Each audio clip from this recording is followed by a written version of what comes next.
Sekitar 1 minggu yang lalu, pemerintah Republik Indonesia melalui Kementerian Agama telah membatalkan pemberangkatan haji tahun 2021. Berbagai isu liar pun berkembang, mulai dari penyalahgunaan dana atau bahkan dana haji telah habis. Lalu sebenarnya apa yang terjadi di Kementerian Agama? Saksikan Ngopi Bareng Anak.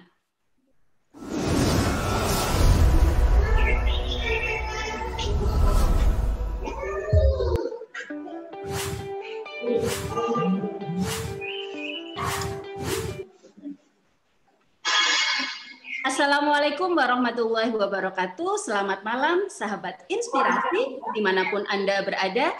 Jumpa kembali bersama saya Ana Sopana di Ngopi Ngobrol Bareng Pakar Inspirasi di channel Inspire Media Beyond and Smart, channel inspirasi. Senang sekali pada malam hari ini saya kedatangan tamu yang kita tunggu-tunggu bersama karena saat ini sedang isu ramai diperbincangkan tentang permasalahan haji yang tahun ini untuk kedua kalinya batal. Nah, pasti masyarakat menunggu ada apa sebenarnya di Kementerian Agama. Nah, kita sapa tamu malam hari ini adalah Kepala Kantor Kementerian Agama Kota Malang, Bapak Dr. Haji Mukhtar Isawawi MAG. Assalamualaikum Bapak. Waalaikumsalam warahmatullahi wabarakatuh. Gimana kabarnya malam hari ini Bapak? Alhamdulillah sehat. Sehat ya, alhamdulillah. Sahabat yang hebat ini gimana kabarnya? Alhamdulillah sehat juga. Terima kasih di sela kesibukan yang luar biasa, Bapak menyempatkan hadir untuk memenuhi undangan saya karena saat ini nih Pak, masyarakat sedang galau nih Pak terkait dengan isu pembatalan karena kita tahu bahwa haji ini permintaannya banyak ya, antrinya secara nasional 20 tahun ya. Nah, 2 tahun ini ditunda, ini pasti masyarakat itu gampang. Ada apa sih sebenarnya? Nah, kita sahabat inspirasi malam hari ini kita akan bincang-bincang tema yang sangat sedang viral ini. Nah, Pak mungkin bisa diceritain sedikit ya, sebenarnya keputusan pembatalan haji ini sudah final atau masih wacana? Dan kenapa pemerintah Republik Indonesia tiba-tiba membatalkan haji ya, pemberangkatan haji untuk yang kedua kalinya. Silakan Pak Haji. Ya. Assalamualaikum warahmatullahi wabarakatuh. Sahabat inspirasi di mana saya berada, luar biasa kita bisa bersama pada malam hari ini. Alhamdulillah, bersyukur pada Allah semuanya kita sehat dalam keadaan baik-baik semua. Kita berada dalam situasi yang kadang-kadang masyarakat lagi resah ini. Tetapi kita yang mencoba menyamakan sebuah pemahaman yang barangkali masih timpang sana-sini. Permasalahan haji yang memang kita menyadari secara psikologi menjadi shock berat bagi masyarakat, bagi yang ingin berangkat.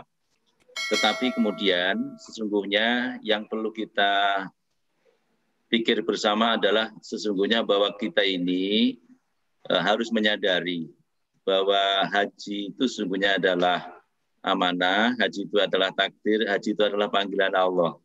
Maka semua saja sahabat-sahabat inspirasi dan hadirin masyarakat semuanya saya sampaikan, sesungguhnya keputusan pemerintah di dalam KMA 660 tahun 2021 itu sudah final karena melalui sebuah komunikasi, melalui sebuah musyawarah dengan DPR dan sudah lengkap. Akhirnya pemerintah memutuskan bahwa pada tahun ini adalah pembatalan keberangkatan haji pada tahun ini saja. KMA tersebut sesungguhnya itu bukan pembatalan porsi haji. Ini yang perlu harus kita luruskan. Hanya keberangkatannya dibatalkan pada tahun ini. Artinya calon jamaah haji itu jangan was-was, jangan merasa resah, hanya ditunda pada tahun berikutnya saja. Ini. Ya, ini yang menjadi stressing kita. Kemudian lantas apa sih sesungguhnya yang melatar belakangi dari KMA 660 tahun 2021 tentang pembatalan keberangkatan haji tahun ini? Salah satunya adalah bahwa situasi pandemi COVID belum bisa menjadikan keberangkatan ini yang terbaik. Artinya apa? Kita menurut satu Undang-Undang Nomor 8 Tahun 2019 tentang penyelenggaraan haji Indonesia, pemerintah itu berkewajiban untuk satu, memberikan keamanan, yang kedua perlindungan, yang ketiga adalah kesehatan. Oleh karena itu, karena COVID belum menunjukkan tanda-tanda yang sangat signifikan untuk keberangkatan, maka melindungi keselamatan jiwa manusia itu menjadi faktor utama. Jadi alasan yang pertama adalah pandemi COVID belum bisa selesai. Varian-varian baru di berbagai negara masih luar biasa, dan di Indonesia pun merajalela seperti yang di Kudus, Madura, dan seterusnya hari ini kita saksikan bersama. Itu kemudian yang kedua yang melatar belakangi adalah bahwa hifdzun nafas. Di dalam pelajari dalam agama kita, memelihara keselamatan jiwa adalah segala-galanya dibandingkan yang lain daripada haji itu sendiri. Ini menjadi bagian penting. Yang ketiga, bahwa pemerintah Arab Saudi sampai dengan dikeluarkan keputusan KMA 660/2021 itu belum ada komunikasi sama sekali kepada kita seperti pada tahun-tahun sebelumnya. Artinya pada saat sebelumnya memang sudah ada komunikasi, ada MOU yang sudah sepakati. Padahal jatuh pelaksanaan haji setelah waktunya sudah lalu pepet. Artinya bahwa persiapan haji itu perlu waktu yang cukup lama. Ketika kemudian mendadak tidak memungkinkan. Tanda-tanda inilah kemudian tidak memungkinkan untuk berangkat haji, maka Menteri Agama dengan komunikasi dengan DPR, semua pihak yang terkait memutuskan untuk pembatalan keberangkatan haji pada tahun ini. Ini yang menjadi bagian penting yang harus kita pahami oleh masyarakat. Oleh karena itu jangan khawatir, sekali lagi jangan khawatir bahwa haji ini kemudian dicabut porsinya, tidak. Tapi hanya ditunda keberangkatan pada tahun ini. Tentu ini menjadi hak. Dan masyarakat yang tidak akan dirugikan. Masyarakat akan tetap mendapatkan hak yang sama, cuman tertunda. Kemudian kalau kemudian uangnya ini pelunasan tahun 2020, kemudian diambil kembali, itu justru dipersilahkan haknya masyarakat calon jamaah haji dengan mekanisme tentunya sesuai dengan juknis yang ada.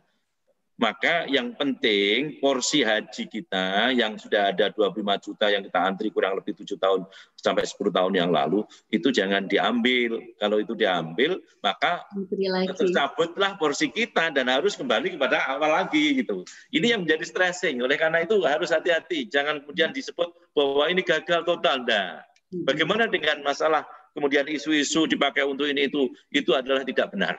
Tidak benar. Kenapa? Karena sesungguhnya adalah bahwa dana haji itu dikelola oleh badan independen, yaitu yang disebut dengan BPKH, Badan Pengelola Keuangan Haji, dan ini adalah secara profesional dikelola secara syariat Islam dan diaudit oleh BPK dan seterusnya dan seterusnya. Artinya dana haji selama ini tidak diude-ude untuk apa-apa kecuali dikembangkan untuk kembali lagi dana optimalisasi dimanfaatkan untuk menunjang para jamaah haji ketika nanti pada saat berangkatnya. Itu barangkali sekilas, nanti kita lanjutkan. Baik, terima kasih. Wow, penjelasan yang menenangkan hati ya. Salah satu jamaah yang mestinya berangkat tahun 2021. Jadi ditunda Bapak. Jadi setelah mendapatkan penjelasan tadi, situasi pandemi ya, alasan utama situasi pandemi, yang kedua memelihara keselamatan dan kesehatan jiwa lebih utama, dan yang ketiga tentunya sudah melalui mekanisme komunikasi dengan berbagai stakeholder. Ini setidaknya 3 alasan ya pemirsa, sahabat inspirasi. Jika ada pertanyaan melalui live chat silahkan ya, ini sudah banyak yang bergabung ya. Ini sambil ngopi-ngopi ya, ini ada souvenir cantik ya dari Inspire Media. Bagi penanya yang beruntung nanti akan mendapatkan souvenir dari Inspire Media. Dan bagi yang belum subscribe channel ini, jangan lupa segera subscribe agar mengikuti acara-acara yang menarik lainnya. Baik, 3 alasan tadi akhirnya membuat keputusan final sudah ditetapkan ya. Nah, padahal ada informasi ada jatah kuota ya, katanya 60.000 ya untuk seluruh dunia. Betul ya Bapak ya? Info tersebut. Atau sebenarnya 60.000 sudah di blacklist not Indonesia gitu ya? Atau bagaimana sebenarnya ini? Ataukah pembatalan dulu baru ada informasi, atau sebenarnya sudah ada informasi ada kuota 60.000 seluruh dunia tapi di Indonesia namanya tidak ada? Atau sebenarnya gimana nih sebenarnya? Ini banyak yang penasaran nih, kepo. Oke. Indonesia dengan tentunya kita tidak bisa mengandai-andai. Sekali lagi jangan mengandai-andai, karena apa? Ketika dibicarakan 60.000 untuk seluruh dunia, surat secara resmi kepada Indonesia dan seterusnya kan memang belum. Oleh karena itu, kita tidak bisa mengandai-andai. Yang ada adalah bahwa kita sudah memutuskan pemerintah ini kita dukung, dan ini mengenai nanti seperti apa, kita lihat perkembangan berikutnya. Tentu kita tidak bisa bermain. Yang jelas, untuk pemberangkatan haji tahun ini berdasarkan Kementerian Agama itu adalah dibatalkan dan ditunda pada tahun-tahun mendatang sesuai dengan keputusan nanti, gitu ya. Jadi kita tidak bisa mengatakan apakah nanti begini tidak bisa, karena semuanya kan masih menunggu semua. Semuanya belum ada kepastian ya. Yang jadi kan itu aja. Okay. Jadi yang pasti-pasti aja ya. Yang jelas dananya tidak hilang, dananya masih utuh gitu ya. Tadi jangan khawatir. Tadi disebutkan ada badan khusus ya, BPKH. Nah, ini sebenarnya wilayahnya itu tupoksinya kalau dengan Kementerian Agama seperti apa nih Pak? Mungkin juga masyarakat biar tahu bahwa dananya ini aman, tidak dipakai untuk bangun tol, katanya begitu. Ini bisa dijelasin ada siapa aja yang terlibat dalam pengurusan haji selain Kementerian Agama?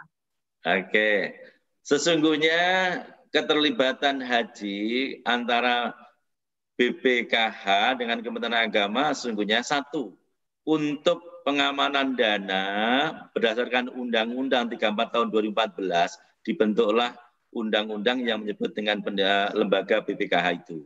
Kemudian baru bisa dilaksanakan 2017. Artinya dana semua tentang yang berkaitan haji sudah independen, tidak lagi dikelola Kementerian Agama, jadi dikelola BPKH. Tapi kemudian penyelenggaraan haji itu adalah di bawah Kementerian Agama. Oleh karena itu hubungannya tentu adalah satu sistem kemitraan, tetapi kemudian bersama-sama ketika ingin misalnya memutuskan pada tahun datang itu mau berangkat, maka kita melakukan observasi di lapangan kebutuhannya apa saja. Ini bla bla bla bla. Setelah penginapan juga transportasi semuanya oke, maka kemudian diajukan dengan BPKH, BPKH kemudian mentelaah dan seterusnya, komunikasi intens. Kemudian barulah diusulkan ke DPR untuk dibahas atas nama pemerintah. Kemudian setelah DPR menyetujui, maka muncullah keputusan Presiden tentang biaya perjalanan haji itu. Nah, ini jadi yang ngurusi teknis Kementerian Agama, iya. Yang ngurusi uang BPKH, begitu ya Pak ya? Iya. Artinya sesuatu yang berbeda dan dipercaya lembaga ini ya. Iya. Dan diaudit oleh BPK, begitu ya Pak ya? Iya. Nah, saya juga kepo Pak. Sebenarnya biaya haji berapa sih Pak? Kalau yang dibayarkan kita kan sebagai masyarakat 35 juta ya, kurang lebih ya, more or less. Nah, tapi sebenarnya biaya untuk memberangkatkan satu orang jemaah itu berapa sih Pak? Kalau ada data. Inilah kemudian saya sampaikan, sesungguhnya biaya berangkatan haji itu antara kurang lebih 70 juta. Bisa dikatakan 68 sampai dengan 74 juta. Maka saya katakan tengah-tengahnya kurang lebih 70-an juta. Nah, 70 juta inilah kemudian calon jamaah punya porsi 25 juta. Waktu pelunasan beberapa tahun yang lalu misalnya 36 juta, berarti membayar pelunasan 11 juta ya, 3 tambah menjadi 30 juta sekian. Kekurangan dari 70 dari 36 spare ini diambilkan dari mana? Ini masyarakat harus tahu. Itu diambilkan dari dana optimalisasi yang dikelola oleh BPKH itu. Ini yang penting yang harus dipahami. Andai kata masyarakat itu berbiaya langsung cash, sesungguhnya yang harus dibayar adalah sekitar 70 juta. Tapi kemudian karena menabung antri lama, dikelola oleh BPKH, maka kemudian manfaatnya itu dikembali kepada jamaah. Ini luar biasa itu, luar biasa. Ini informasi sangat penting ini Pak, soalnya masyarakat nggak tahu sebenarnya biaya haji berapa sih ya. Ternyata kita semua baru tahu biaya sebenarnya disubsidi loh pemerintah 50% ya subsidinya ya. Dari 70 juta gitu ya, kita cuma bayar 35 juta. Ya memang antri karena memang peminatnya banyak. Kalau boleh tahu Pak, berapa sih antriannya Pak kalau di Indonesia maupun di Kota Malang Pak? Antrian haji. Antrian jamaah haji itu kalau rata-rata Indonesia kan sekitar 21 tahun. Tapi untuk Jawa Timur, siswa yang berada di Jawa Timur itu 32 tahun. Wow, 32 ya, sama. Luar biasa ini Jawa Timur ya. Apalagi Madura Pak, lebih lama ini kayaknya kalau Madura. Ya, dari Madura mesti lebih lama. Betul. Jadi pemirsa ya, kita baru tahu bahwa ternyata pemerintah telah mensubsidi ya ONH ya, ongkos naik haji dari 70 juta kita hanya bayar separohnya. Dan separohnya ternyata disubsidi dari dana optimalisasi. Nah, ini ingin kepo selanjutnya. Dana optimalisasi yang dikelola oleh BPKH itu gimana ini Pak?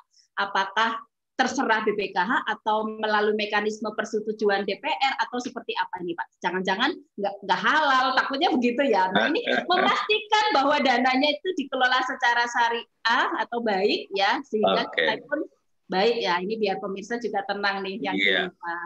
BPKH itu dalam aturan mainnya semuanya melaluikan dengan syariat, tidak konvensional. Jadi aturan mainnya kemudian ditumbuh kembangkan melalui sukuk syariah, investasi syariah, obligasi syariah, dan semuanya. Itu dengan tentu dikawal oleh para pengawas-pengawas, para kiai, alim ulama, ijtima ulama. Kemudian itu kemudian menjadi bagian dari dikembangkan. Dalam bentuk-bentuk tadi, SBSN dan seterusnya, akhirnya investasi yang dikembangkan manfaatnya itu bisa dipertanggungjawabkan secara syariat pula, sehingga sah. Jadi kaitannya tentang masalah haji itu semuanya melalui mekanisme syariah. Ini yang perlu digarisbawahi. Kemudian ketika kemudian sudah ada laporan dari BPKH pengelolaannya secara syariah, maka diauditlah oleh BPK. Tahun 2019 itu mendapatkan nilai WTP. BPKH itu mendapatkan WTP. Dan dalam tahun 2020 sedang berlangsung juga diaudit, kemudian penilaian oleh lembaga-lembaga keuangan ini. Dan ini bisa kita lihat misalnya melalui situsnya yang ada di BPKH, kemudian bisa ditanyakan oleh OJK dan seterusnya seperti apa sesungguhnya pengelolaan haji yang ada di Indonesia. Pastikan bahwa dana dari masyarakat, dana artinya dari jamaah haji itu aman, tidak ada penyalahgunaan, bahwa semuanya sesuai mekanisme aturan yang berlaku secara syariat. Mengenai diawasi ya Pak ya oleh Dewan Pengawas. Iya, Dewan Pengawasnya. Ini akuntan ini pengawas. Betul. Iya karena triliunan ini Pak. Dananya sampai saat ini berapa triliun nih? Wah, banyak triliun ya. Kita nanti saya nggak bisa menyebut satu hanya takut salah nih. Tapi yang jelas nanti bisa dilihat, dicek, disearching di internet seperti berapa sesungguhnya. Semuanya ada mekanisme aturan bisa ditanggungjawabkan. Bahkan secara wakalah artinya apa? Bahwa BPKH itu telah mewakili dari masyarakat calon jamaah haji yang diwakili oleh beberapa provinsi untuk kemudian diserahkan dana itu untuk dikelola secara syariat, itu dikembangkan untuk investasi dan seterusnya. Andai kata itu tidak dikelola, maka semua calon jamaah harus bayar sekitar 70 juta. Nah ini masyarakat harus tahu nih kalau dananya telah dikelola dengan baik sehingga bayarnya disubsidi pemerintah 50%. Nah ini informasi yang sangat-sangat penting untuk masyarakat ya, dan juga nanti akan kita sebarkan bahwa masyarakat itu tenang karena dananya aman, dikelola secara baik dan tentunya diawasi oleh Dewan Pengawas ya. Jadi yang terdiri dari berbagai lini ya Pak ya, mungkin ada dari akuntan, ada dari kiai gitu ya, ulama, juga dari Kementerian Agama sendiri. Jadi BPKH insya Allah lembaganya terpercaya. Jadi nggak usah khawatir. Nah, ini menarik juga terkait dengan apa yang dijelaskan Bapak. Ada pertanyaan ini dari Pak Novi, ini penonton dari Jakarta, Pak. Nah, ini beliau menanyakan terkait dengan nah ini, setiap akan masuk bulan haji, maka isu pengelolaan dana haji selalu muncul, baik yang positif maupun yang negatif. Nah, kira-kira dana haji ini akan memberikan bagaimana agar dana haji bisa memberikan kemaslahatan bagi umat. Nah, tadi sebenarnya sudah dijelaskan ya Pak Novi. Jadi karena dananya sangat besar ya, kalau saya kepo-kepo itu sekitar 15 triliun kalau nggak salah di BPKH ya Pak ya, kurang lebihnya ya. Nah itu duit semua kan. Itu kalau ditabungin ya berapa duitnya kan. Nah itu ternyata diinvestasikan secara syariah. Nah itu mungkin Bapak bisa komen sedikit menjawab pertanyaan Pak Novi dari Jakarta. Oke, polemik itu mesti akan terjadi. Sok masyarakat satu sisi oke, tapi sisi yang lain juga memahami. Penjelasan itu juga kadang-kadang nyampe, tapi hoaknya lebih banyak. Nah, itu dia. Yang menjadi persoalan ini. Yang mohon maaf, yang ini itu lebih banyak. Akhirnya masyarakat yang bingung. Kita tentu, saya berharap masyarakat, ayolah kita sama-sama memahamkan. Tidak ada penyimpangan, tidak ada persoalan yang akan diselewengkan oleh Kementerian Agama karena sudah independen. Semuanya mekanisme, aturan main sudah dilakukan dengan aturan. Ini bukan nggak main-main karena undang-undang ini. Kemudian pelaksanaan diawasi dengan ketat oleh berbagai pihak. Ketika kemudian kemaslahatan ini tentu sudah terbukti loh ya, sudah terbukti. Orang bayar sendiri sekian banyak. Misalnya mohon maaf, kalau ada petugas haji daerah TPHD, maka dia tidak lagi mendapatkan optimalisasi karena dia harus bayar sendiri. Senilai 70 sekian gitu pada beberapa tahun yang lalu. Itu bukti nyata bahwa mereka tidak mau karena dia tidak nabung ya nggak akan diberi gitu loh. Tapi yang kemudian nabung maka dia hanya membayar sekitar 36, sekian dengan 3 tahun yang lalu misalnya begitu. Ini bukti bahwa kemaslahatan BPKH dengan dikelola akan sangat memberikan manfaat kepada jamaah haji Indonesia. Saya ingin tambahkan ya, orang ke Mekah ketika jamaah haji itu tiketnya jelas double. Sendiri karena apa? Kesana ngusung jamaah haji, maka dia kena tiket satu, maka dihitung double pulangnya itu tidak kosong. Maka hitungannya harus double itu pulang pergi PP itu. Pulangnya nanti begitu juga. Datang dari Arab Saudi ke Indonesia, maka dia harus double karena pulangnya dia kosong. Nah, double-nya itu coba. Berapa tiket satu orang jamaah haji itu kita lihat kalau ke Arab Saudi. Dan itu dikalikan 4, itu sudah ketemunya hampir 20 sekian juta. Betul. Terus bagaimana dana untuk transportasi yang ada di Mekah selama 40 hari itu lebih. Bagaimana untuk konsumsi yang ada di Madinah, konsumsi yang ada di mana? Di Mekah. Kemudian ketika melaksanakan wukuf di Mina dan seterusnya. Itu semuanya gratis loh. Nah, belum lagi kesehatan-kesehatan yang kemudian didukung oleh para dukungan-dukungan sarana prasarana yang kemudian tidak sedikit itu semuanya kalau dikalkulasi dari mana biaya 36 atau 4 katakan 40 juta lah. Enggak akan nutut sudah kalau kita mau ngitung secara rigid. Ini sesungguhnya menggambarkan bahwa pengelolaan dana haji yang dikelola oleh BPKH itu sangat-sangat memberikan manfaat. Ini bisa mesti kita lakukan. Testimoni dengan para jamaah yang sudah oke, dan tentu kita lihat tiket-tiket ke Saudi Arabia dan seterusnya, dan bagaimana di sana harga-harga makanan dan seterusnya. Ini sudah diatur sedemikian rupa, dana yang ada, kemudian ditambah dengan optimalisasi, sehingga setelah dimusyawarahkan dengan cukup ketat, selesai kemudian diajukan ke DPR, diputuskan, maka muncullah biaya dengan keputusan presiden itu pada tahun yang berjalan begitu. Jadi alhamdulillah. Harusnya terima kasih ya dengan pemerintah karena disubsidi 50% ini baru pada tahun nih ya. Jadi terima kasih atas penjelasannya ini. Mungkin sosialisasinya yang kurang karena ya jujur banyak yang belum tahu Bapak kalau sebenarnya biaya haji itu 70 juta dan kita itu menabung sekian lama itu manfaatnya adalah untuk mensubsidi gitu. Nah, terkait dengan sosialisasi kalau di Kementerian Kota Malang ya, Kementerian Agama Kota Malang sendiri sebenarnya berapa kali sih melakukan sosialisasi terkait dengan haji, ataukah bagaimana sebenarnya ini? Saya orang Malang ini jarang. Iya, ini sesungguhnya sosialisasi di Kementerian Agama manapun itu bisa dilakukan hampir sama. Kita melalui KBIHU, Kelompok Bimbingan Ibadah Haji dan Umroh, itu semuanya grup-grup WA sudah di-share, di medsos dilakukan, melalui organisasi Muhammadiyah, NU, dan LDI, dan seterusnya kita share komunitas itu. Kemudian melalui MUI juga kita share, DMI kita share. Dan calon-calon jamaah haji itu punya komunitas loh. Kita apalagi 2 tahun nggak berangkat ini, kita punya nomor WA. Kita selalu kita share info-info update yang terkini yang pasti loh. Tapi antara sosialisasi yang kita lakukan ini kadang-kadang tidak sebanding dengan hoak-hoak yang muncul. Inilah kecanggihan lah. Ini yang perlu saya sampaikan. Maka masyarakat ikuti yang pas-pas saja ya, informasi yang benar dari Kementerian Agama lah, gitu. Jadi jangan percaya hoak ya, karena hoaknya belum. Kalau hoak pasti salah gitu ya. Pasti jadi salah.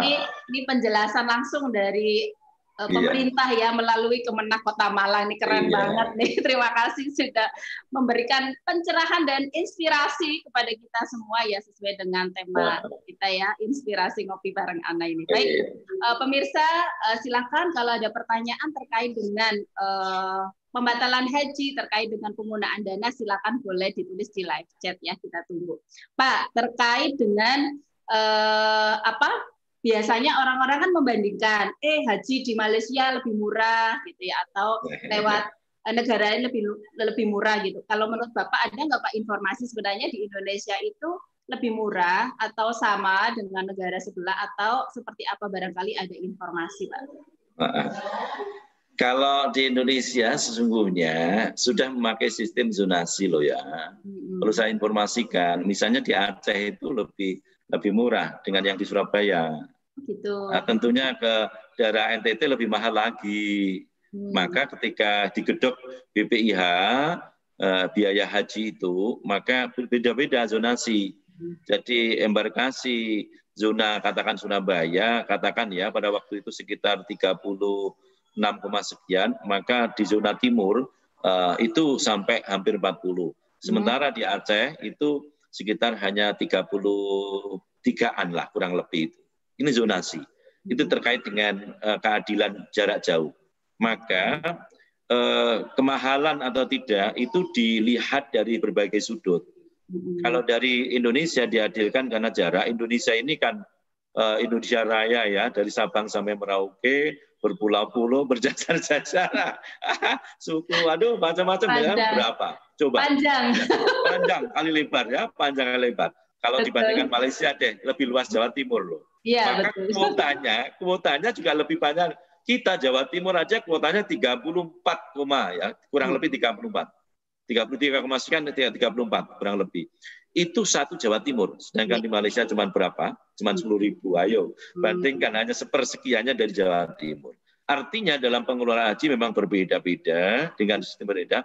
Tetapi menurut hemat saya ya, di Indonesia itu sudah cukup murah. Dengan sistem zonasi keadilan itu menjadi lebih baik. Ini menjadi sangat penting kita pahami bahwa kondisi harga rupiah pun berbeda-beda. Mulai kemahalan-kemahalan itu tidak bisa dibiayai dengan nominal uang yang sama. Tentu di berbagai kondisi yang melingkungi di keadaan bangsa itu sendiri, negara itu sendiri kan. Oleh karena itu saya mengatakan Indonesia ini ya memang menurut saya sudah paling murah lah. Begitu. Paling top ya Pak ya, sudah murah gitu ya. Murah di sini. Nah, cuman masalahnya lama ini Pak, nunggunya nih Pak. Nunggunya di Jawa Timur tadi 33 tahun. Nah, ini gimana Pak? Ya. Apa nggak ada upaya untuk mempercepat masa tunggu ini Pak yang dilakukan oleh pemerintah? Ini sudah ditunda 2 kali loh Pak, 2020 nggak berangkat, 2021 nggak berangkat nih. Pada galau nih. Iya. Saya yakin pemerintah Indonesia melalui Kementerian Agama itu sudah melakukan ikhtiar maksimal pendekatan, pembicaraan, komunikasi dengan Arab Saudi. Itu sudah kita lakukan, pasti sudah dilakukan. Dan kita tahu sering munculnya Pak Menteri Agama, timnya panitia, kemudian ke dengan Raja Salman pada saat itu semuanya itu komunikasi untuk bagaimana kuota Indonesia. Pernah kuota Indonesia ditambah 10.000. Masih ingat kan itu ya? Ya. Tapi kemudian yang menjadi persoalan ketika nanti akan ditambah lagi, mungkin nggak dengan jumlah jamaah haji yang 210.000 dalam satu angkatan satu tahun itu. Coba. Sementara negara lain cuma 10.000 atau hanya 30.000 bandingkan. Slot untuk pesawat terbang, untuk kemudian dari Indonesia ke sana berjam-jam dari embarkasi ini. Ini sudah kredit loh itu. Kalau dilihat seperti benang itu, waduh kita udah takut itu. Ruwet. Belum lagi satunya turun lagi. Nah ini di Madinah, satunya di Jeddah. Ini juga dihitung. Oleh karena itu, untuk menambah kuota itu berbagai persoalan juga dihitung. Tentu kita akan menambah, tetapi fasilitas di Arab Saudi juga apakah juga ditambah? Ketika di Armina, mohon maaf, panjenengan semuanya saya pikir tahu yang pernah haji itu. Untuk kamar mandi antri berjajar 10 orang, bahkan 20 orang, sampai orang bingung. Mohon maaf ya, mau kamar mandi ini penuh. Coba, ini baru 210.000. Ketika kemudian ditambah 250.000, sementara fasilitas di sana belum dilengkapi, bagaimana tanda kutip? Apakah kita bisa melayani dengan nyaman? Apakah bisa melindungi? Apakah bisa kemudian kesehatan ini akan menjadi lebih baik? Kita tidak sekedar memberangkatkan, tetapi bagaimana aman, nyaman, sehat. Ini sudah menjadi kewajiban pemerintah dalam Undang-Undang Nomor 8 2019 ini tentang penyelenggaraan haji di Indonesia. Jadi karena masyarakat harus antri karena antri. Tapi yakin pemerintah dalam hal ini sudah terus melakukan komunikasi. Kita tahu semuanya, udah berusaha. Andai kata inginnya menambah, tapi di sana juga inginnya bagaimana disiapkan di Armina akan menjadi lebih baik.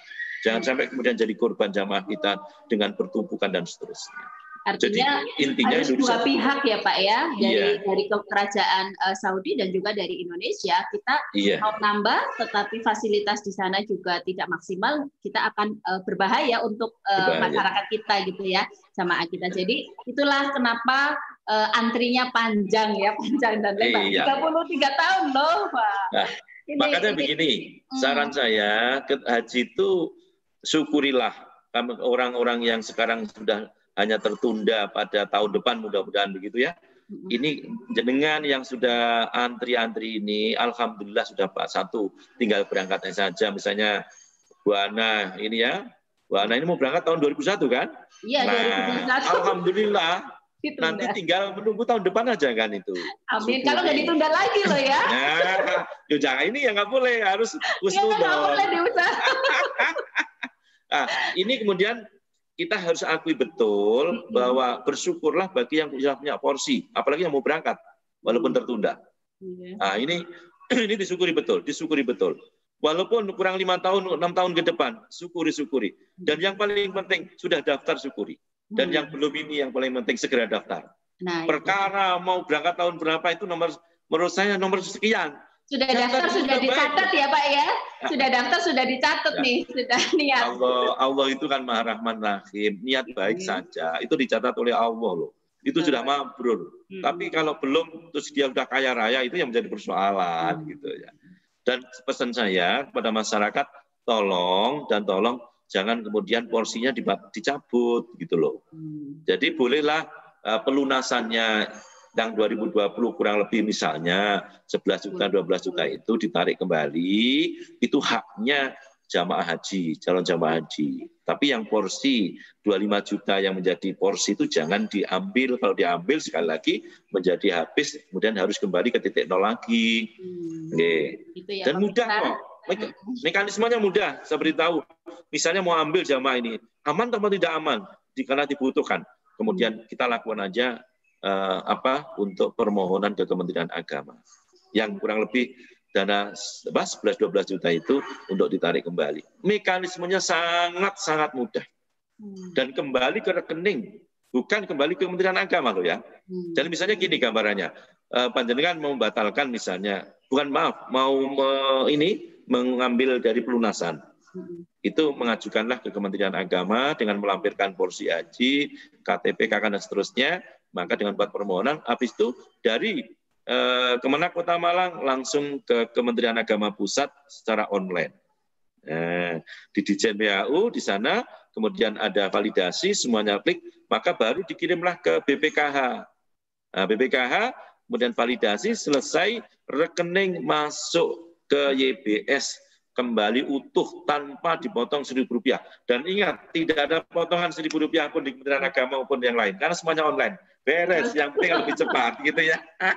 Jadi jangan khawatir nih masyarakat yang sedang menyaksikan acara ini. Tadi Pak Kepala sudah menjelaskan detail, semuanya transparan, semuanya akuntabel, bisa dipertanggungjawabkan, ya kan? Iya. Nah ini saya kepo nih, Pak, pernah nggak dapat informasi kalau pengelolaan dana itu rugi misalnya?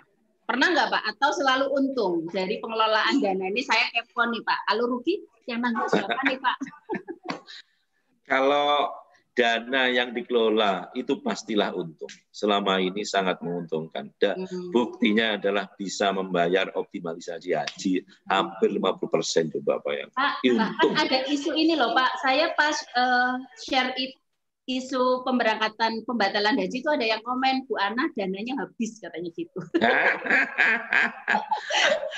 Ada yang komen gitu. Karena belum nonton penjelasan Bapak ini. Iya.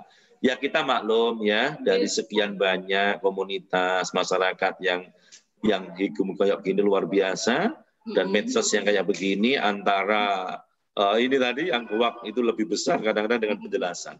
Maka melalui kesempatan ini sekali lagi, tidak benar itu isu-isu yang diembuskan itu tidak benar sama sekali. Tidak ada yang habis, semuanya masih utuh. Bisa lihat, mau dilihat melalui BPKH langsung, oke, semuanya sudah transparan. Melalui OJK mungkin ya, Otoritas Jasa Keuangan juga bisa untuk memberikan informasi. Melalui BPK, mereka seorang auditor keuangan yang betul-betul lembaga valid itu bisa. Jadi sekali lagi tidak ada yang namanya dana habis. Tapi yang jelas adalah dana semakin dikembangkan sesuai dengan syariat Islam. Dan nggak pernah rugi. Dan nggak pernah rugi. Kalau rugi tanggung sama Kemenak. Tidak ada yang rugi. Nyatanya sampai sekarang bisa memberi loh. Iya Pak. Alhamdulillah jangan sampai rugi ya. Kalau rugi nanti pusing nanti ya. BPKH cari. Pak, yang kerja di BPKH ini sudah orang-orang pilihan pastinya ya Pak ya, yang sudah independen dan juga punya kompetensi ya. Kompetensi. Karena kan kerjaannya harus mengevaluasi proposal ya, mungkin ada pengajuan investasi gitu kan, berarti harus dievaluasi bahwa investasi ini harus dipastikan menguntungkan gitu ya. Kalau rugi, nggak mungkin kan begitu ya. Benar. Kalau di Kota Malang sendiri itu kan ikut ke pusat ya Pak ya BPKH. Iya. Nggak ada cabang-cabang kan di daerah ya. Baik. BPKH itu di pusat ya. Jadi kita ini hanya di tingkat bawah yang mengurusi teknis saja dan semuanya online. Jadi tidak mengikuti urusan keuangan ya. Hanya administrasi yang kemudian kita teruskan ke pusat begitu. Betul. Pak, kepo-kepo dikit Pak. Kan ada haji yang bayarnya mahal nih Pak. Ya kan? Kalau saya kan yang reguler. Nah, yang mahal itu sebenarnya jatahnya siapa sih Pak?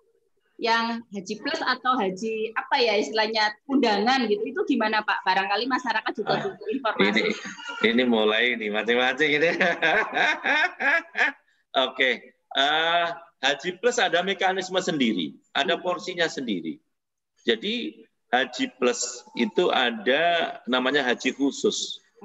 Haji khusus itu ada mekanisme aturan sendiri, dikelola oleh sendiri, tentunya dengan dikelola oleh CV atau yang biasanya badan-badan yang punya biro-biro itu sudah ada. Jadi Kementerian Agama ini kewajibannya adalah yang reguler ini. Tetapi kemudian yang khusus itu kepada biro-biro yang mendapat izin dari Kementerian Agama. Tentu karena plus biaya di sana berbeda jauh sekali, jarak juga berbeda, hotelnya berbeda, bintangnya berbeda, konsumsinya berbeda, ya toh? Fasilitas tidurnya ya beda loh ya. Dan semuanya beda, itu semua dihitung. Seperti namanya VIP kan mesti harganya memang beda. Itulah kemudian ada rentang-rentang kontrol-kontrol minimal sekian. Dan tentu kalau ada plus-plus yang lain, itu kemudian menjadi tambahan daripada biro-biro itu sendiri. Tapi sebenarnya resmi ya Pak ya, dari Kementerian Agama resmi, ada resmi ya. Resmi. Jadi haji di Indonesia itu ada dua, haji reguler dan haji khusus. Ini ada aturan mainnya semua. Resmi bisa dilihat nanti ya, haji khusus itu nanti dia muncul nanti. Nah kita karena orang Indonesia juga banyak orang-orang yang pengen cepat daripada reguler harus nunggu di Jawa Timur karena 31 atau 2 tahun ya, maka kepengen yang hanya 7 tahun ya, maka silakan mengambil jalan yang khusus. Itu haknya pada masyarakat dengan konsekuensi masing-masing gitu ya. Iya, 5 kali lipat kayaknya. Nah iya. Tapi hajinya lebih pendek. Lebih pendek gitu. Separohnya ya Pak ya? Ya bisa, kurang lebih lah, kurang lebih. Tergantung travelnya itu. Iya, Pak. Sebenarnya kalau haji itu kan kalau dilihat dari rukunnya cukup 1 minggu ya Pak ya. Kenapa bisa sampai 40 hari Pak? Sebenarnya kalau lebih pendek kan lebih murah nih. Gimana nih Pak? Ini begini. Ketika panjang tadi saya katakan bahwa kenapa panjang? Kuota Indonesia ini kan 210.000 ya. Kemudian kemarin tambah 10.000 jadi 220.000. Coba bayangkan. Kemudian trouble-nya pesawat tadi loh. Hilir mudiknya antara ini mengantar sini itu juga menjadi panjang. Mau direkrut dipampatkan menjadi 40 hari aja, itu Masya Allah trouble-nya. Jadi sudah limit dihitung matang itu. Makanya kalau mau lebih cepat sesungguhnya, ya kuotanya ya lebih sedikit lah. Karena gitu. Karena kuotanya banyak, lebih panjang. Nah itu guyonan ya, guyonan. Banyak faktor, sekali lagi banyak faktor. Jika kemudian ini tidak menjadi justifikasi, tetapi Indonesia juga tentu akan terus menggali, mengevaluasi tentang pelaksanaan haji itu. Itu jelas. Bagaimana menjadi lebih singkat, tetapi lebih maksimal layanan, kenyamanan itu. Ini menjadi penting ya, menjadi penting. Tetapi kalau plus itu kan memang coba arba'in aja, biasanya tidak dilakukan yang 40 waktu yang di Madinah itu. Yaitu perlu waktu 8-9 hari kan, itu baru di Madinah. Terus menunggu pergerakan dari Madinah ke Mekah itu. Mekah menunggu dari pelaksanaan haji. 7 hari sebenarnya pelaksanaan haji itu sendiri. Dan tadi saya katakan, antri harus kloter 1, 2, 3 menggerakkan massa, maka masa tunggu untuk kloter 1, gelombang 1, gelombang 2, ini menjadi kemudian sudah diatur manajemen sedemikian rupa menjadi 2 gelombang itu sudah sekitar 41 hari. Ini sudah maksimal. Jadi sudah dipikirkan matang-matang sama ahlinya gitu ya Pak ya. 210 orang ya, 210.000 gitu ya. Ya ini bukan orang sedikit gitu ya, sehingga pasti ada pesawat harus diatur gitu ya, hotel dan lain-lain. Jadi gitu ya pemirsa yang mungkin baru tahu, kepo nanya-nanya kok haji bisa lama antrinya 40 hari, kenapa harus 40 hari? Saya juga perasaan haji cuma 7 hari, kenapa kok harus 40 hari? Nah baru tahu malam ini ternyata karena ngatur gelombang. Gitu. Iya. Makanya saya tambahkan ya, Mbak Nana, ini tentu menjadi problem tersendiri ketika situasi pandemi COVID, bayangkan. Menggerakkan orang, menggerakkan barang, menggerakkan transportasi, kemudian maktab satu titik ke tempat yang lain. Coba, kloter 1, kloter 2, sampai sekian ratus kloter itu di berbagai embarkasi. Kerumunan apa yang terjadi, pengendalian apa yang se-Indonesia Raya ini 210.000. Maka ketika itu diberangkatkan, kita tidak habis pikir. Maka hifdzun nafas, keselamatan jiwa itu menjadi bagian penting. Itu lebih utama daripada haji sendiri. Kenapa? Kita lihat aja sekarang begini. Di Masjidil Haram atau di Masjid Nabawi, itu orang sholat subuh, sholat asar 25 waktu itu. Yang namanya batuk itu. Satu bersaut-sautan nggak anak berhenti kan. Kungkung, wow, itu urus. Ini itu karena flu satu orang, yang lain kena semua kan. Coba andai kata kemudian ada satu yang kena virus corona, kena semua. Ya kena semua di tengah-tengah seperti itu, walaupun dengan jarak kayak apapun. Coba. Ya kalau cuma 10 orang kita pergi ke Bali, itu saya kira masih bisa kendali, itu aja banyak yang kena. Apalagi 210.000 harus berangkat dalam waktu yang dibatasi. Jadi keputusan pemerintah tepat sekali ya Pak ya. Tepat sekali. Nah, tepat sudah. Ya. Jadi menurut jangan saya lagi gitu ya. Iya. Itu sudah takdir Allah, gimana lagi coba. Kita sebagai orang beriman, maka pendekatannya adalah iman kita, ketakwaan kita kepada Allah. Bahwa kita tidak bisa memaksakan menurut kehendak kita. Semua ada yang atur, maka kita ikuti, kita ambil hikmah, dan yang penting kita jaga prokes kesehatan dan sehat tahun depan berangkat, gitu aja lah. Kalau bahwa enteng, nggak usah percaya hoax. Gitu ya. Kita sapa dulu ya pemirsa kita dari teman-teman Kementerian Agama Kota Malang, ada Pak Zainal, ada Pak Yaya ya pastinya. Terima kasih sudah nonton. Ada teman-teman dari MAN 2, ada Pak Panji, ini guru anak saya. Juga teman-teman dari MTS tadi ada beberapa yang absen. Saya dari MTS sekian. Wah, terima kasih Bapaknya sedang memberikan inspirasi kepada kita semua. Ada Ibu Rima, ada beberapa penonton baru. Jangan lupa subscribe ya, yang penonton baru. Terima kasih.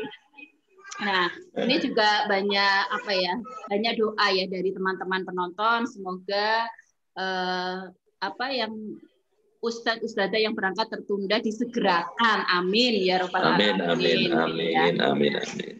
Ya.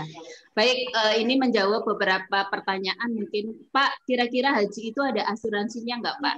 Jika terjadi sesuatu. Nah, gimana ini, Pak? Asuransi ada. Jadi asuransi haji itu diberikan mulai dari berangkatan keluar rumah ya sampai embarkasi sampai ke Arab Saudi, kembali lagi nanti ke Indonesia sampai perjalanan ke rumah, maka itu akan ketika terjadi apa-apa ada asuransi.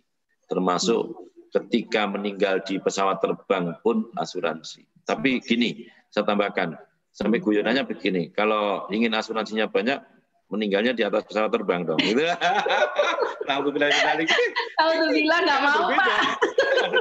Besar itu besar. Tapi kemudian kita gandakin alhamdulillah. Tapi gini, bahwa seluruh calon jamaah haji sudah diasuransikan oleh ini penyelenggaraan haji Indonesia. Jadi aman ya, jangan khawatir. Baik, kita jawab pertanyaan berikutnya Bapak. Ini tadi sebenarnya sudah sekilas dibahas, tapi mungkin baru bergabung. Pak, kenapa tiap daerah itu berbeda-beda, Pak? Sehingga ada yang pindah KTP, pindah ke daerah lain yang listnya lebih pendek, ya kan? Bahkan ada yang pindah ke luar negeri biar berangkatnya lebih cepat. Nah ini Pak, tadi kan secara nasional ada 21 tahun, tapi Jawa Timur 33 tahun. Nggak tahu kalau Papua. Nah ini gimana Pak penjelasannya, Pak?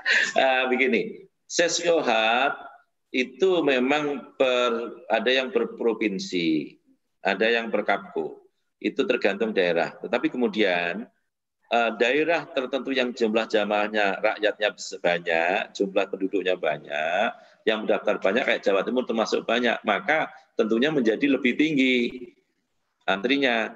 Daerah ujung pandang juga banyak lagi. Itu dipengaruhi oleh sebuah kondisi masyarakat termasuk keberagamaannya yang berbeda-beda. Yang muslimnya banyak, biasanya yang daftar juga banyak. Kan begitu. Kemudian faktor ekonomi itu juga mempengaruhi. Kalau ekonominya sudah banyak yang mapan, maka otomatis ada pengaruh yang daftar juga banyak. Kemudian ada faktor kesadaran, Mbak Ana. Jadi kesadaran itu juga penting. Di Jawa Timur sendiri itu bervarian loh ya. Daerah Matraman berbeda dengan daerah yang lain. Madura, biasanya, Pak. Madura pasti banyak yang daftar. Kalau daerah-daerah yang kesadaran tinggi dan menjadi keyakinan bahwa haji segala-galanya lebih tinggi lagi, bahkan anak-anak baru lahir didaftarkan itu. Ya, itu yang bikin nantinya panjang gitu ya. Tapi daerah-daerah tertentu coba menunggu tua baru setelah anaknya mapan baru daftar haji. Itu pengaruhnya juga itu tradisi dan juga biasa budaya kultur masyarakat setempat itu pengaruh.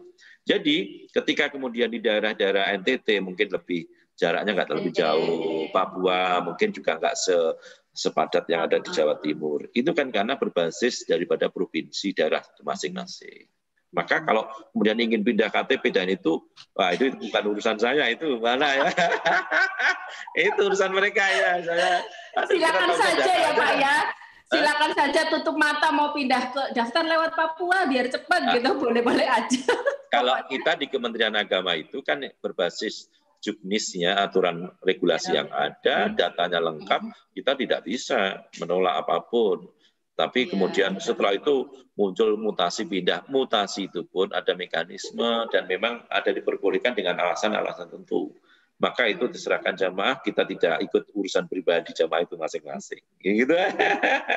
Gitu ya, ini pertanyaan dari Ki Demang terkait dengan apa tadi pindah KTP agar lebih cepat. Jadi ceritanya itu ada rumusnya ya Pak ya, tergantung jumlah penduduk ya, penduduk muslim tentunya ya. Kalau secara nasional kan katanya per mil, satu per mil gitu ya. Jadi kalau kenapa kok Indonesia jatahnya paling banyak di dunia 210.000 sekian karena penduduknya muslimnya sekitar 200 juta sekian. Jadi yang jelas ada rumusnya kenapa di Papua lebih cepat atau di NTT lebih cepat karena penduduk muslimnya juga sedikit ya. Tapi kalau Jawa Timur tadi sudah haji menjadi apa ya rebutan ya, bahkan ya tadi di Madura orang baru lahir sudah didaftarkan haji begitu. Baik, terima kasih juga selamat malam Ibu Luna, ada Ibu Mas Luka ya, Mas Luka dan juga Pak Aris, terima kasih sudah memberikan apresiasi, terima kasih. Baik, Pak, saya mau kepo lagi nih Pak. Pak, kembali ke masalah pengelolaan dana ya Pak ya. Selama ini kan tadi Bapak menjelaskan optimalisasi dana pokoknya diatur. Nah, sebenarnya itu apa saja sih Pak? Diaturnya itu untuk beli sukuk atau untuk beli saham atau untuk beli karet gitu ya, atau untuk hotel gitu ya, atau sebenarnya apa sih Pak investasinya? Saya kepo nih Pak, Bapak tahu nggak nih? Ya, kalau investasi syariah yang dikelola BPKH, tentu nanti mesti kita harus lihat untuk apa saja ya. Kita mungkin kalau detailnya kita tidak mungkin akan melihat karena itu akan menjadi data yang rinci dan kita harus mencari data yang di BPKH ya. Valid, kita nggak boleh ngomong data yang belum jelas. Tentu kita mesti harus hormati itu semua. Kemudian yang jelas yang selama ini dengan laporan-laporan BPKH yang pernah kita lihat bersama melalui testimoni, melalui jadi pertanyaan kita dari berbagai misalnya yang kenalannya di Badan Pengawasan, ya, yang baik internal dari Kementerian Agama maupun yang di eksternal dari OJK, memang semuanya sudah berbasis luar biasa syariah dan aplikasinya juga sudah kuat dan ini tidak main-main dan investasinya juga syariah dikembangkan keuntungannya tiap jamaah juga sudah dihitung secara rigid dan ini tentu sudah kita mesti bisa kita buktikan dengan hasil dari keuntungan itu laporan-laporan. Maka kalau ingin melihat ya nanti kita lihat di BPKH laporannya bersama-sama ya dibuka BPKH. Jadi laporannya silakan pemirsa masyarakat bisa lihat di BPKH. Sebenarnya uang itu diinvestasikan untuk apa saja. Gitu ya. Yang jelas informasi dari Kepala Kantor Kementerian Agama dananya aman. Dikelola secara syariah gitu ya dan karena transparan bisa diaudit ya Pak Bud. Bertanggungjawabkan ya karena dengar-dengar nih Pak Malaysia itu investasinya sampai punya di London, di Indonesia juga banyak karena memang Malaysia mungkin sudah lebih lama gitu ya mengelola dana hajinya ya. Kalau di Indonesia BPKH itu baru 2017 ya. Nah, itu ya baru berapa tahun tapi sudah luar biasa. Sudah lama ya. Dan tentu beda ya, karena ada karakter tadi saya katakan situasi kondisi yang berbeda. Tetapi Indonesia sudah luar biasa loh ya. Sekali lagi dengan coba kalau dengan umroh saja katakan berapa biayanya gitu loh. 25 juta ya umroh. Itu untuk 10 hari ya, kurang lebih ya. Nah sekarang kalau dana 40 hari di sana. Harusnya 100 juta ya Pak.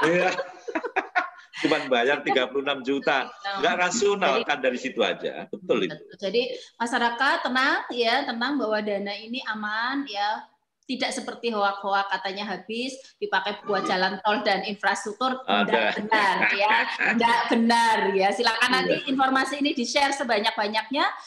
Sudah disampaikan secara jelas oleh Bapak Mukhtar selaku Kepala Kantor Kementerian Agama bahwa seluruh dana itu lengkap ya penggunaannya dan bisa dilihat di websitenya BPKH selaku pengelola dana haji. Kalau Kementerian Agama hanya mengurusi masalah teknisnya ya Pak ya. Penyelenggaraan, betul. Baik. Jadi itu beda, betul.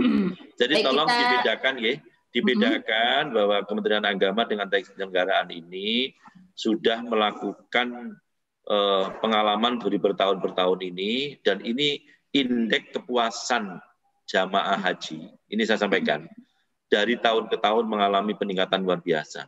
Kita bisa melihat 2010 itu hanya di kisaran angka sekitar berapa itu 70 berapa sekian itu. Kemudian naik lagi menjadi 76, 2011, 12 sampai 16 itu menjadi 83, kemudian sekian itu, kemudian 2019 naik sekian lagi 20, yang terakhir kemarin itu belum berangkat.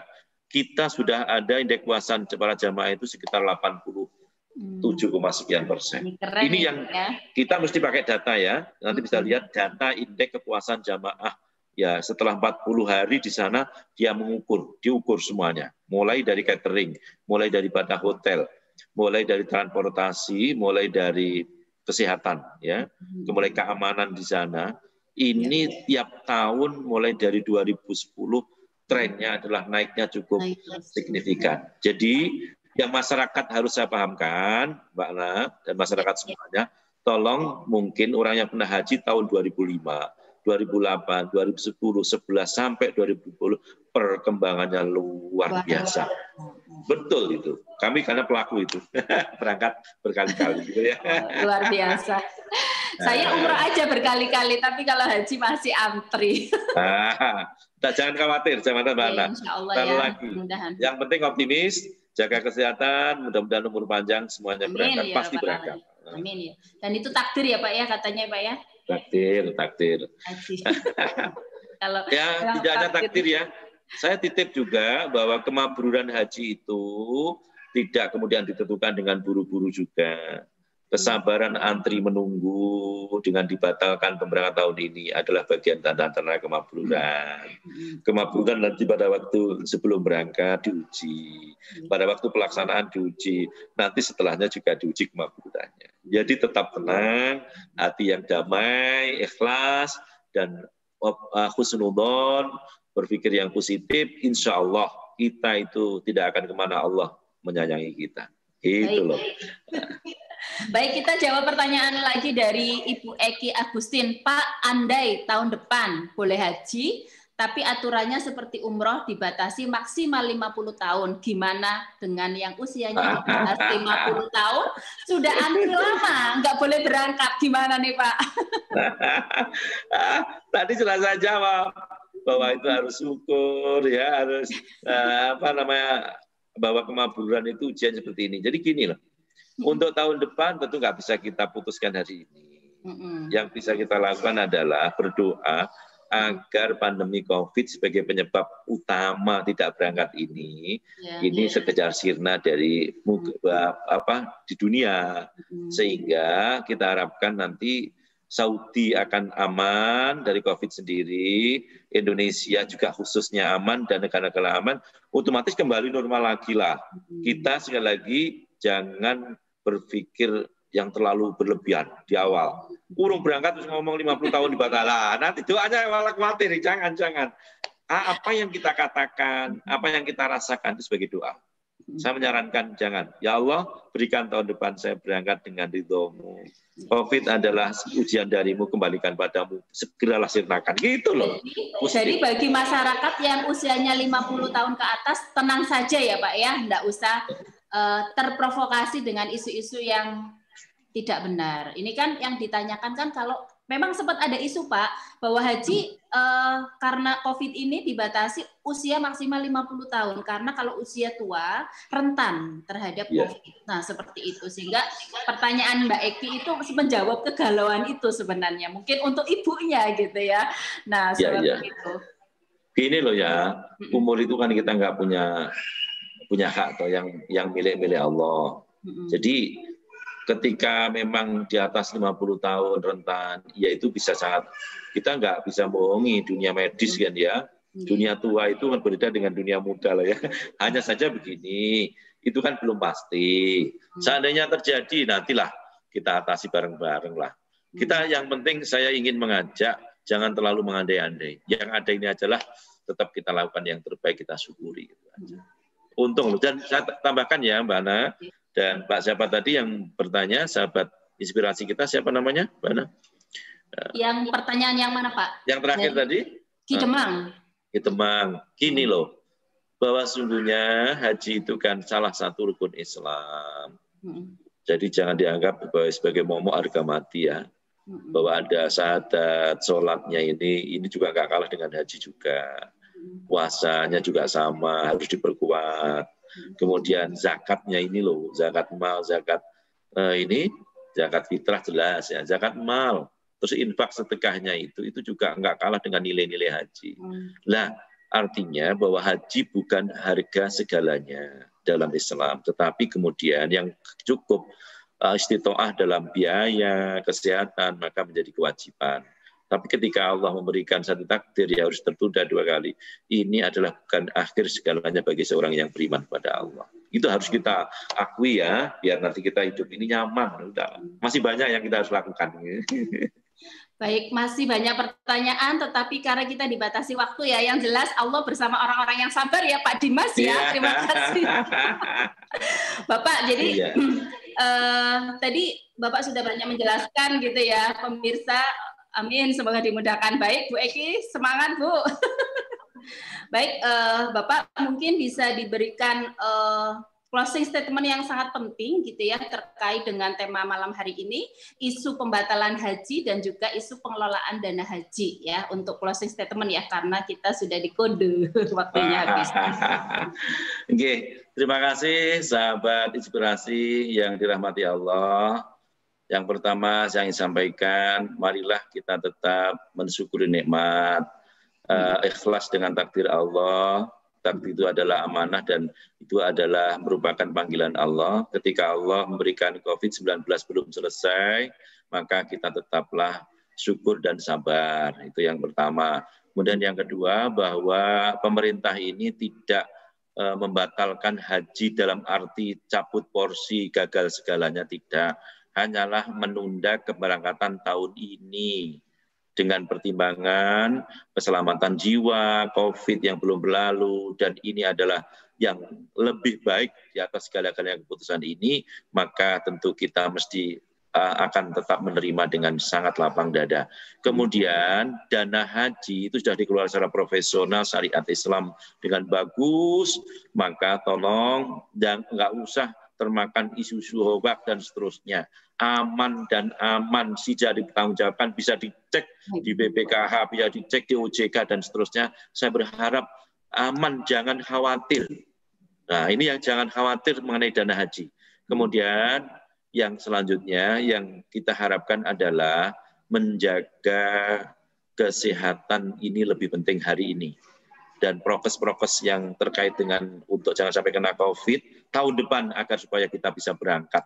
Maka kewajiban kita harus kita sehat lahir dan batin. Dan yang terakhir saya tambahkan, hikmah dibalik ditundanya ini, maka jadikanlah ini untuk menguatkan kemakburan ketakwaan, termasuk memperkaya manasik haji, memperkuat fisik kita dengan olahraga, dengan lebih sehat lagi, dan berpikir yang jernih kita tidak akal saja emosional, tapi dengan hati yang lapang bertapa kepada Allah. Terima kasih. Luar biasa. Kita akan berangkat bersama-sama tahun depan. Amin ya rabbal alamin. Terima kasih penjelasan yang sangat mencerahkan, dan saya yakin acara hari ini sangat bermanfaat khususnya buat masyarakat yang sedang menunggu antrian haji ya.